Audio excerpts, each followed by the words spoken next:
This is the best amp under $700, period. Phenomenal sound quality and a phenomenal value. Please join me for this review and I will explain why there is no question about it. This is this is the best amp under $700. Hi and welcome. I'm Hunter Gray and this is Hunter-Gray-LUV-Music. I started this channel because I want to help you reach your hi-fi happy place. Because to me, music is simply awesome. And listening to my favorite music is super important to me. Listening to music grounds me throughout my day. And that means I want my music to sound beautiful when I play it. So that's why we're here. We are talking about hi-fi gear because your hi-fi gear, my hi-fi gear helps or hurts how our music that we love sounds when we play. If it's helpful to you, you may want to take a quick look down in the description below where I explain the details of the dimensions and characteristics of my two listening rooms. I describe my typical listening volume levels in dBs.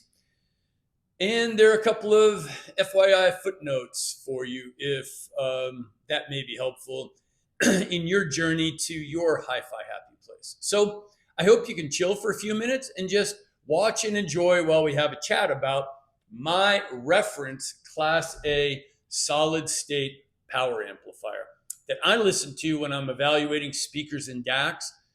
And this amp just continues to blow my mind with the beautiful sound that it delivers to every pair of speakers that I play on this amp. So let's take a look at some of the specs, okay? This is a list price of $660. Frequently on sale at both APOS and Amazon at 15% off, but I paid $660 for mine. This is 10 watts into 8 ohms and 15 watts per channel into 4 ohms. Now, I did a review recently of the XTZ Edge A2300, which is my reference Class D amplifier, but I wanted to show you this class. Look at how tiny this thing is. It's 4.4 pounds. So for its size, it's surprisingly hefty, but I love this little thing. More specs. This has an FET Class A amplifier circuit. I don't know what the heck an FET is, and I don't care because what I care about is how beautiful this little amp makes my speakers sound. This amp is like a performance enhancing drug for your speakers. It's really incredible. Okay, I have a confession to make. I couldn't resist it after I wrote that sentence.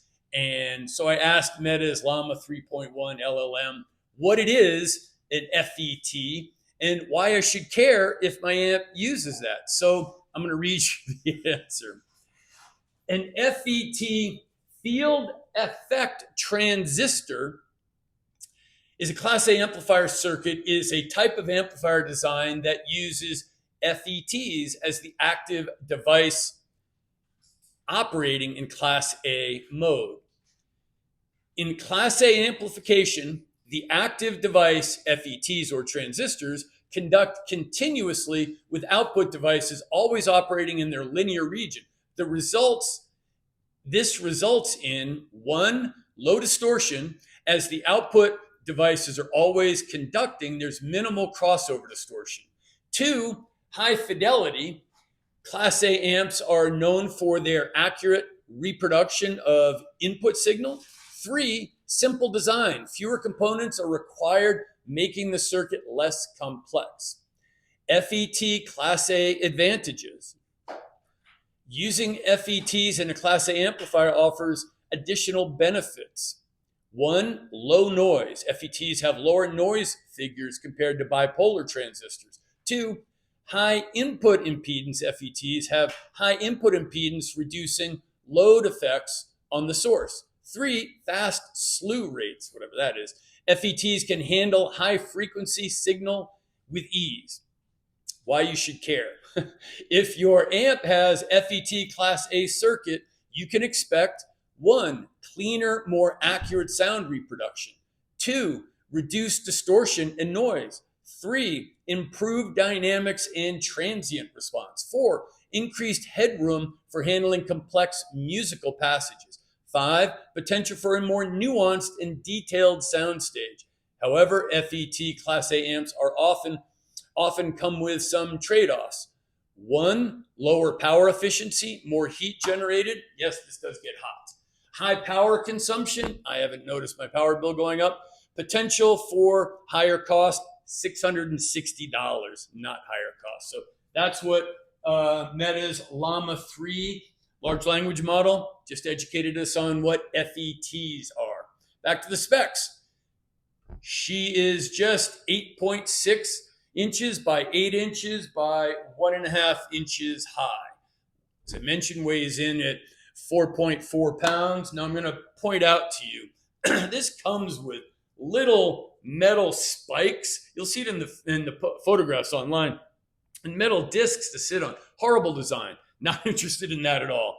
I order from Amazon. These are Sunrise domes. They come in a 4-pack. You can get an 8-pack also.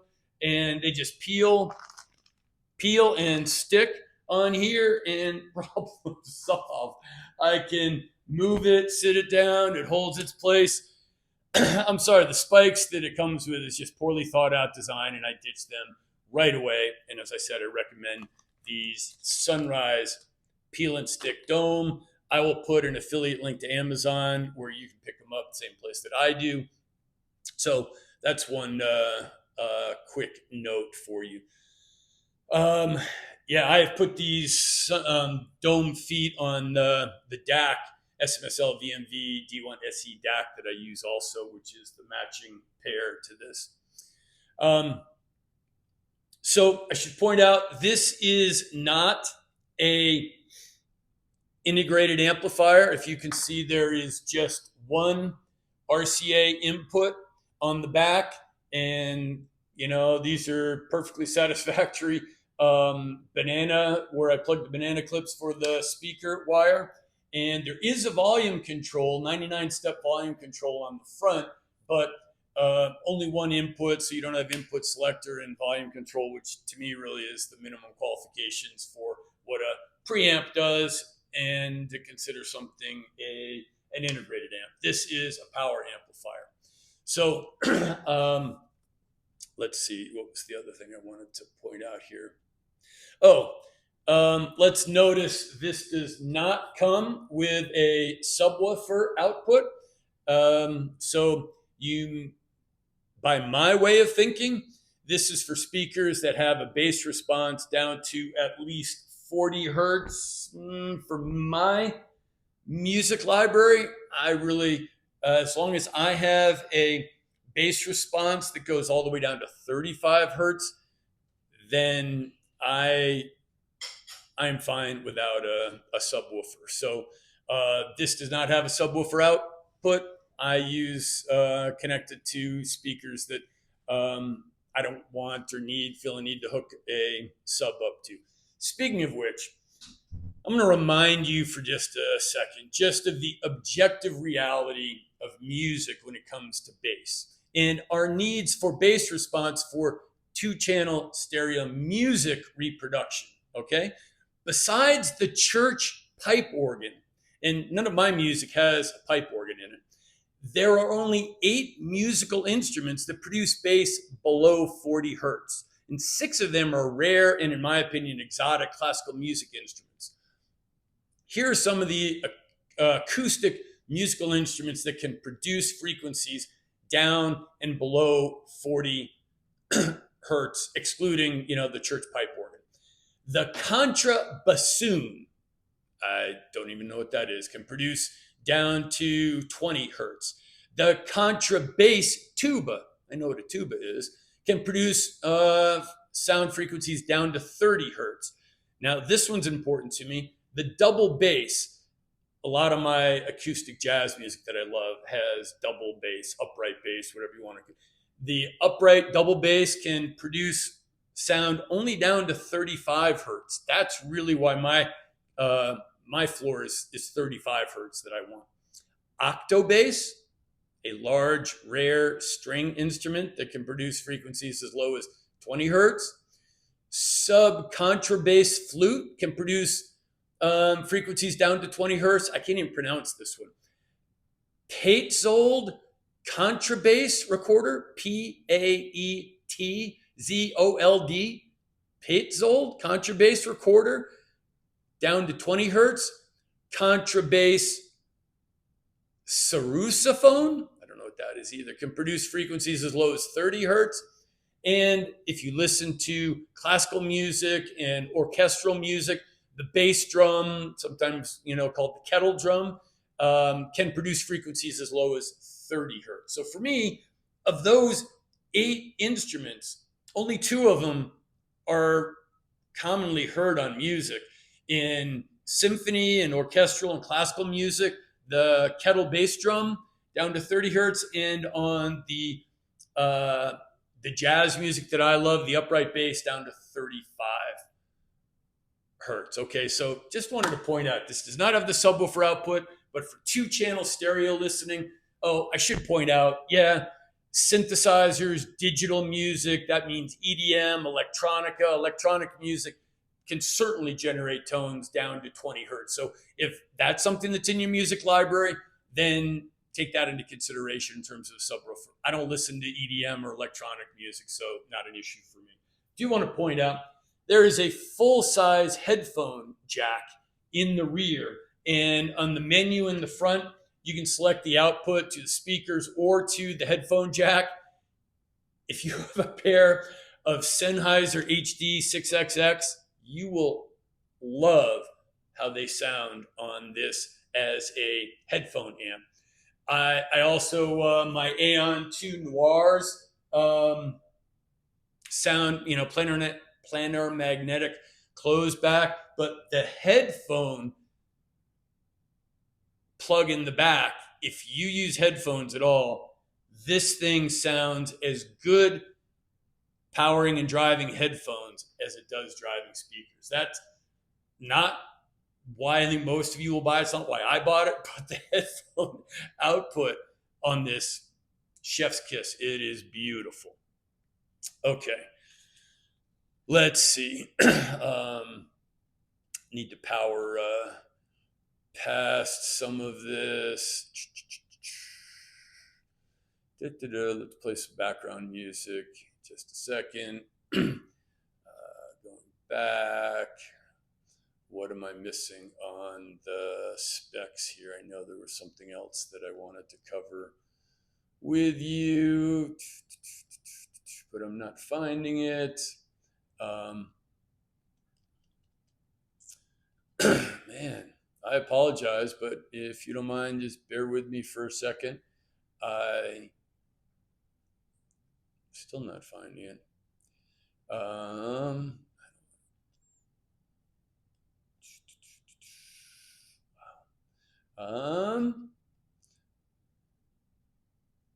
Need some of that game show music right now.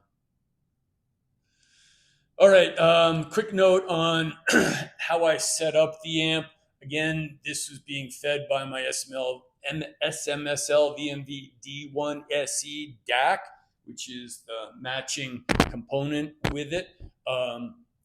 That does have coloration settings. I wasn't using any of those, just neutral. And I think that's a tremendous DAC for evaluating how other pieces in the signal chain sound, because it's not coloring the sound at all. So it allows me to hear what the amp is changing and how the speakers sound when I switch over from the clean neutral Class D XTZ Edge.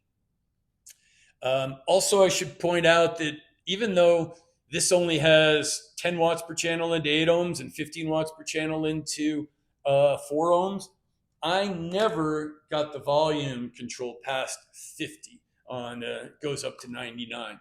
Really did most of my listening with it at 40. I did raise it to 50 for driving the KEF LS50 Metas, but notice, supposedly 8 ohm, but really dips low enough that I'm not sure they're not really closer to 4 ohm, but not the easiest speakers to drive in terms of sensitivity and the ohms. Whatever you want, think it's driving at 4 or 8 ohms, 10 to 15 watts per channel at 50% in a 15 by 30 foot dining room, kitchen area. No problem driving the Metas and making them sound much better than on the Class AB Audiolab 6000A. So let me take a quick pause here and ask you for your support. If you're enjoying my take on speakers, amps, DAC, streamers, headphones, and IEMs, then I'd like to ask you to subscribe to the channel. It would really mean a lot to me.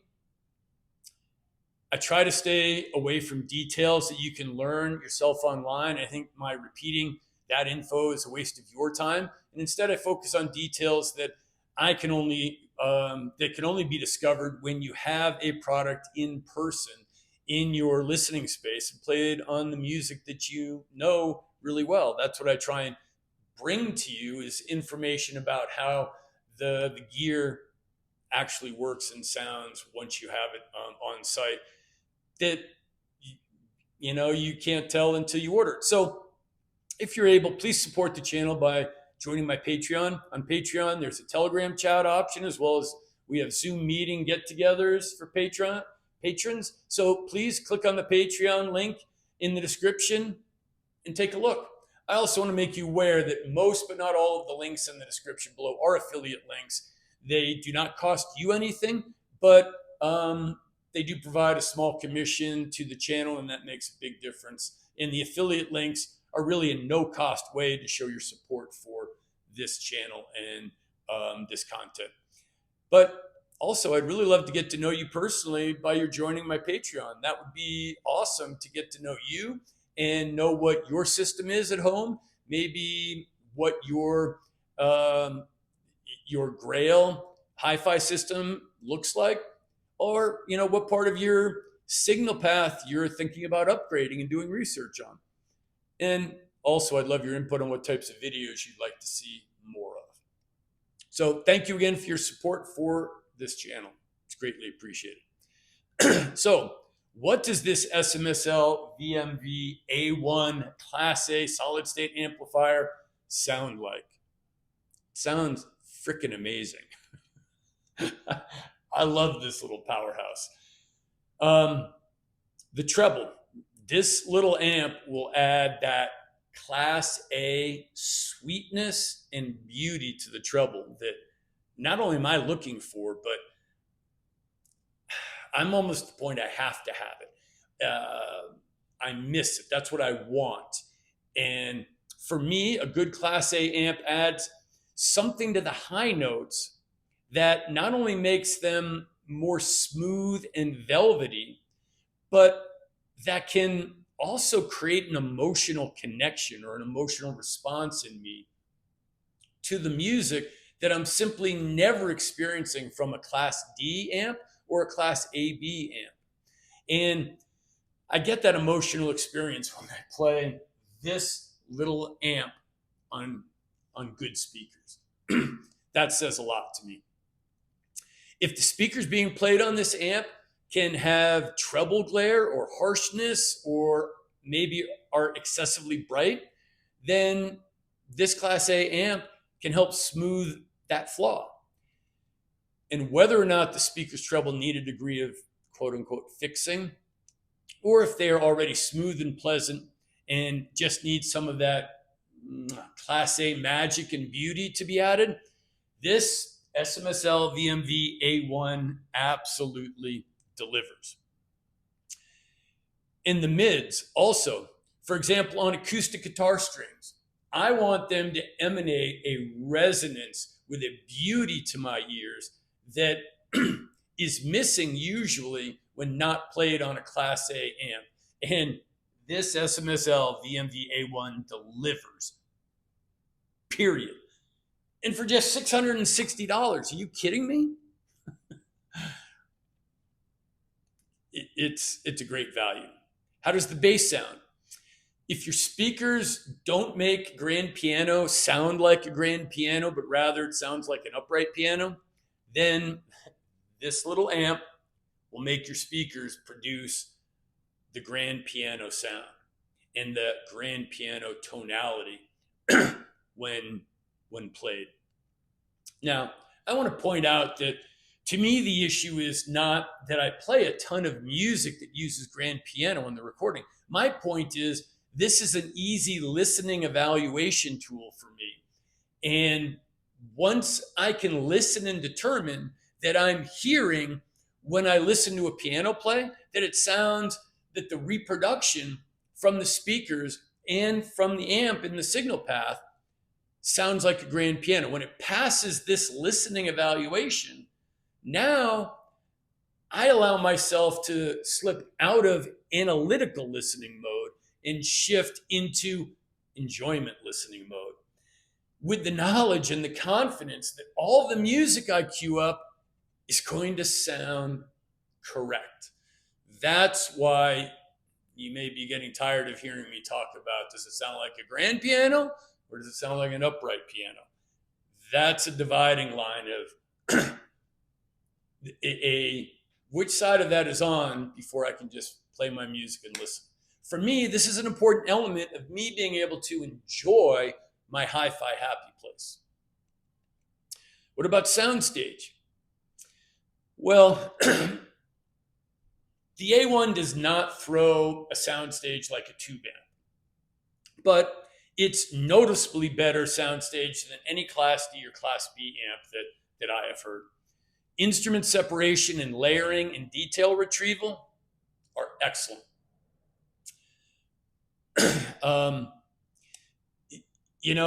This is another area. If your speakers are needing a degree of fixing in terms of instrument separation and layering, this amp will improve what you hear from your speakers in this regard. This amp helps to very clearly and distinctly let you hear each individual instrument, which is something that I listen for, and it's something that's important to me in my listening. I don't like everything muddled and mushed together. I want to be able to listen for individual instruments and be able to clearly identify and hear those. So I listen for that. I enjoy that in my listening, and that's important to me. This amp, perfect, 100%, does a great job. Perfect's a bad word because nothing's perfect, but it's excellent.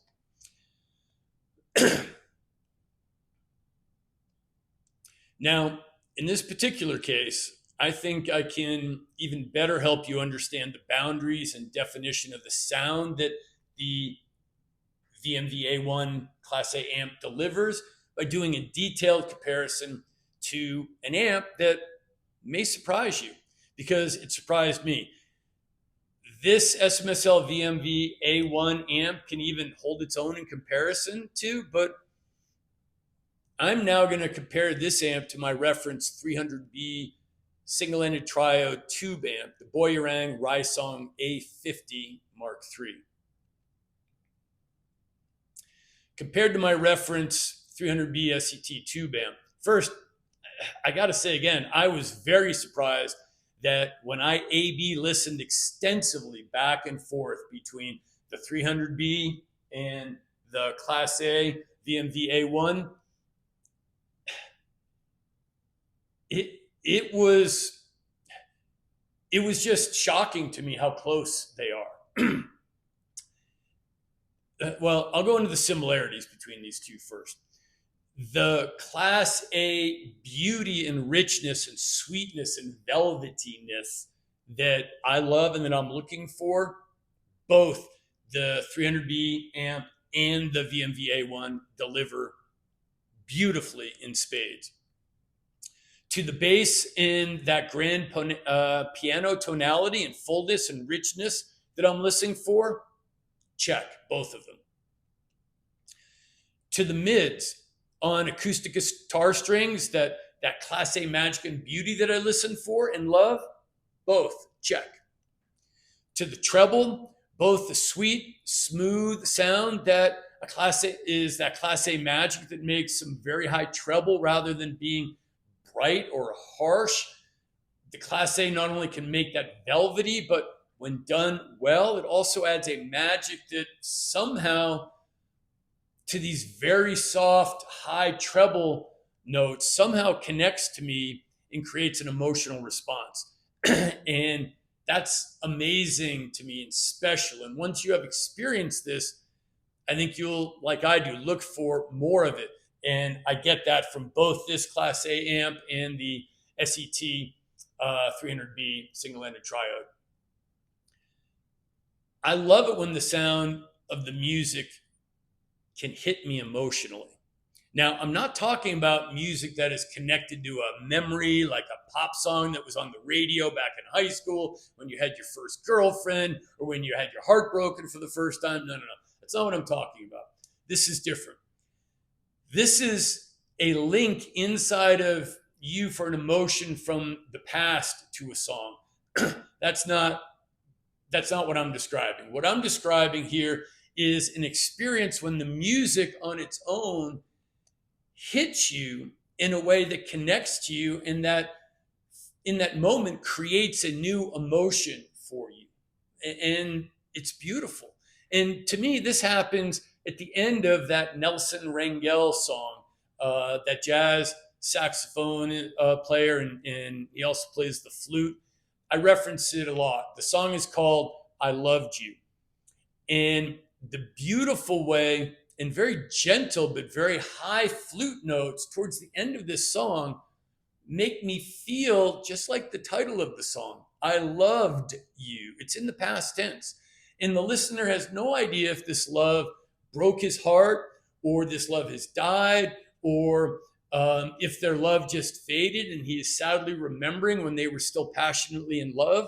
The listener only understands from our own life experiences in the sadness that a deep love that is now in our past can create. And I can experience that in those beautiful and yet sad, high, gentle flute notes at the end of this beautiful song, when the speakers are capable of it, and with some of that Class A magic that this amp can deliver, and that I always experience on my tube amps.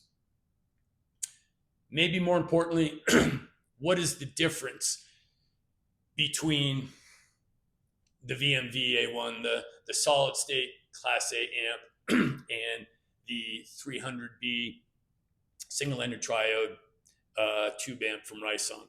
Well, the differences are in soundstage and their capability to drive the sound pressure level volumes. Let's start with soundstage.